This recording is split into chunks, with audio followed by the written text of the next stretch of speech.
Welcome to Florida, Puerto Rico. Like so many other communities on this American island, this town suffers from fuel shortages and the collapse of many other utilities. No electricity, no water in the house. No telephone, no internet, nothing. Have you seen any People for government? No. Officials? No one. No one passed from my neighborhood. No. One neighborhood in Florida is struggling with an additional problem. Are these fish in the road? Yeah, no pescado, fish in the road. You've got fish in the street. The street, it's a little and big one. A flood. This town is up in the hills, nowhere near the coast, and yet somehow the storm backed up a nearby creek, creating this flood that has inundated dozens of families' homes. Among those now homeless, Edith Negron. We lose everything. First floor and second floor, everything is gone. Everything is gone. She's now living with her son and family in a local government shelter. The municipality provided this pump to suck out thousands of gallons of floodwater, and it's distributing fuel to volunteers like George Pagan, who's using his own equipment to help clear debris.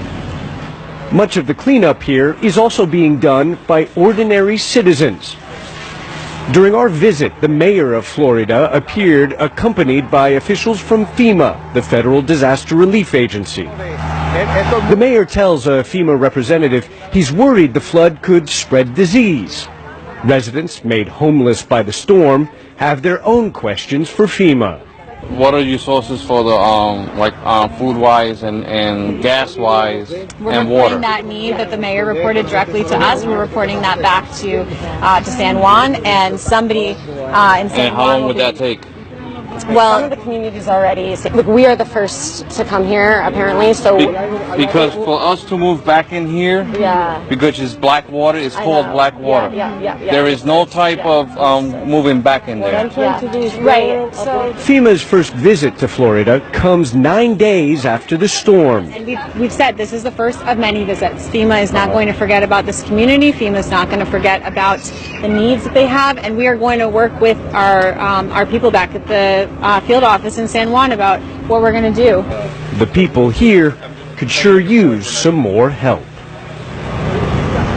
So, my question here, Anderson, I've never covered a hurricane in the state of Florida, but I just wonder, after one of these monster storms has come through, would it take 9 days for FEMA to reach a town in the state of Florida like it took 9 days to reach the town of Florida in Puerto Rico? I mean, what FEMA says is, look, it's harder to pre-position supplies on an island that's going to be hit by such a big storm. There's concern about that, the equipment getting destroyed, and also, obviously, it's not Florida where you can just drive trucks. But you were saying the roads, I mean, the Florida town you were in Puerto Rico, that's only about an hour from San Juan. Yeah, so it's not like you took a helicopter to get there because the roads were impassable. No, you take the highway and then you take an exit off it, and what is remarkable is all the roads I've traveled on have been cleared. Somebody's done a really good job at opening these up, and you can travel back and forth very easily. That FEMA team that I went with, I asked, did you bring anything to this community?